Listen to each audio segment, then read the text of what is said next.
After practicing law for well over 15 years now, I've seen some clients come in with some ideas about legal issues that just aren't quite right.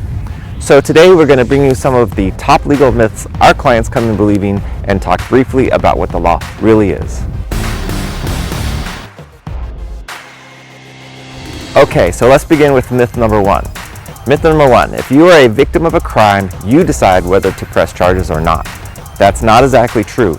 Certainly, the willingness of the victim to testify against the criminal is important, but it's the prosecutor's job to apply the law on behalf of the victim and also on behalf of the state and all of its people. So it's the prosecuting attorney who decides whether to press charges or not, and not the victim.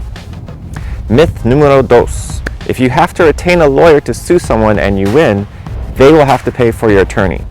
That is true in England, and it's sometimes called the English rule, versus the American rule, which is generally that each side pays their own attorney, win or lose. Myth number three. Myth number three is that a contract has to be in writing, and because it's not in writing, it's not enforceable. Actually, most things you might think of as contracts are enforceable, even if not written down. For example, you agree to pay a neighborhood kid $20 a month to mow your lawn, and nothing in writing, and you don't pay him. Well, first off, shame on you. And second, that kid is going to beat you down in small claims court for stiffing him. The main exceptions to the rule are where the contract involves real estate or involves a term of over 1 year in length. Myth number four, you have the right to remain silent if arrested.